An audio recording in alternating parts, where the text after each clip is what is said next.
Assalamualaikum warahmatullahi wabarakatuh. Kami dari kelompok 5 akan mempresentasikan hasil diskusi dari kelompok kami terkait penentuan order reaksi. Nah, data yang kami presentasikan ini merupakan data yang kami ambil dari beberapa sumber jurnal dan juga laporan praktikum di internet. Nah, anggotanya ada saya sendiri, Nahriati Sri Febriningsih, kemudian ada 3 rekan saya, Rahmahdi Damayanti, Francisca Nindrasari, dan Anissa Wulan Amalia. Saya akan menyampaikan bagian abstrak. Penelitian ini bertujuan untuk menguji pengaruh konsentrasi asam klorida atau HCl terhadap logam seng atau Zn dengan jumlah gas hidrogen yang dihasilkan.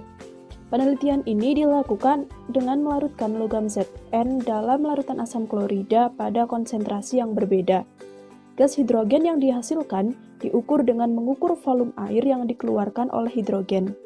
Nah, dari hasil percobaan ini diperoleh data bahwa peningkatan konsentrasi HCl meningkatkan volume gas hidrogen pada waktu yang ditentukan, yaitu 10 menit. Hal ini menunjukkan bahwa semakin besar konsentrasi asam klorida dengan konstanta massa Zn, semakin cepat pula laju reaksinya. Saya akan memaparkan bagian kajian teori. Laju reaksi merupakan besarnya perubahan konsentrasi reaktan atau hasil reaksi per waktu. Nah, faktor apa aja sih yang mempengaruhi suatu laju reaksi?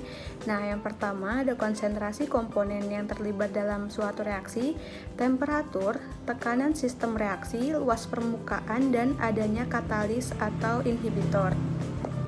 Asam klorida bereaksi dengan logam seng menghasilkan garam seng klorida dan gas hidrogen. Berikut adalah reaksi asam klorida dengan logam seng.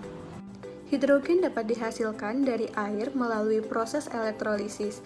Namun, proses ini secara komersial lebih mahal daripada produksi hidrogen dari gas alam. Yang selanjutnya ada alat dan bahan. Yang pertama, alatnya itu ada botol reaksi, ada pipa penghubung, ada labu dasar bulat, dan juga ada beker gelas. Kemudian bahannya sendiri ada asam klorida dengan konsentrasi yang bervariasi, yaitu 0,5 molar, 1 molar, dan juga 2 molar. Dan HCl-nya sendiri ada 50 ml dan juga Zn 3 gram. Selanjutnya adalah prosedur kerjanya sendiri, terdiri dari 3 percobaan. Nah, percobaan yang pertama itu memasukkan 50 ml larutan HCl 0,5 molar ke dalam botol reaksi, kemudian masukkan 3 gram logam Zn ke dalam botol, kemudian secepatnya botol ditutup. Kemudian reaksi dibiarkan sampai waktu tertentu, yakni 10 menit. Nah, selanjutnya mengukur dan mencatat volume air yang dihasilkan. Yang selanjutnya ada percobaan yang kedua.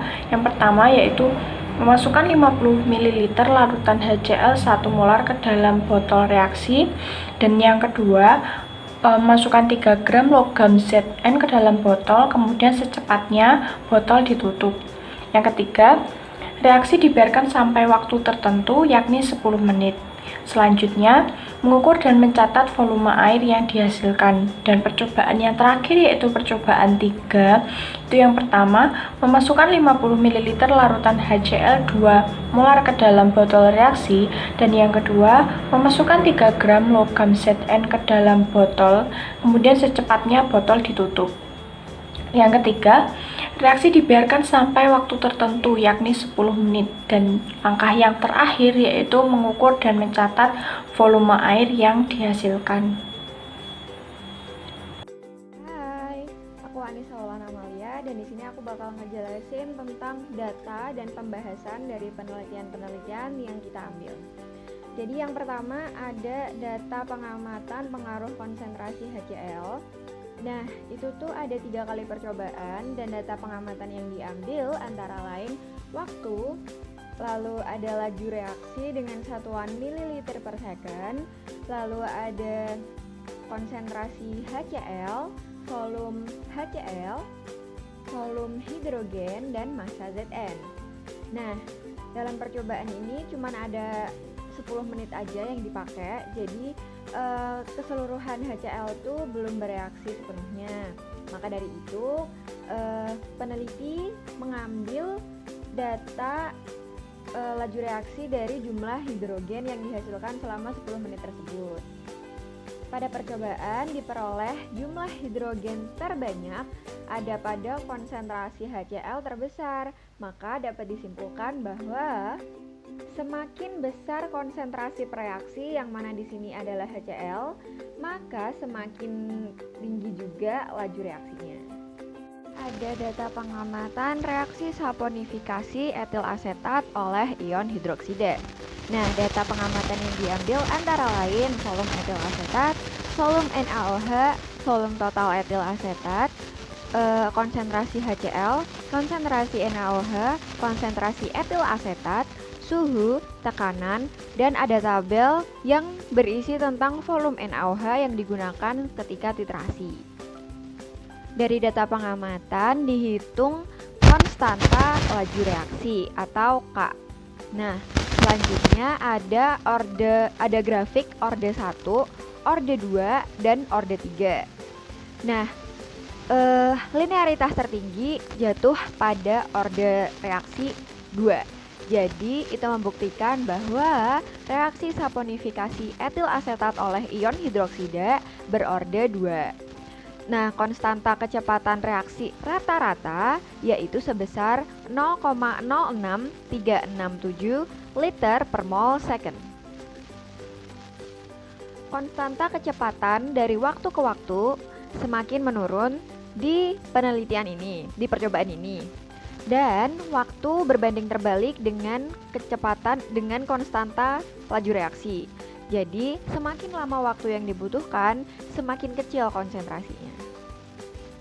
Ketiga ini juga data pengamatan tentang reaksi saponifikasi etil asetat oleh ion hidroksida, tapi beda percobaan gitu, yang melakukan percobaan ini beda. Dan data pengamatan yang diambil antara lain ada waktu, volume HCl, volume campuran, dan volume NaOH dalam satuan mililiter.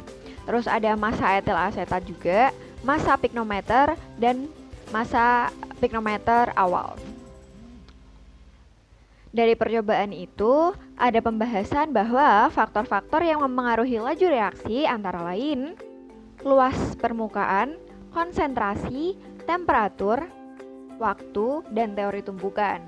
Konstanta kecepatan rata-rata dari percobaan ini adalah sebesar 0,4344 liter per mol second.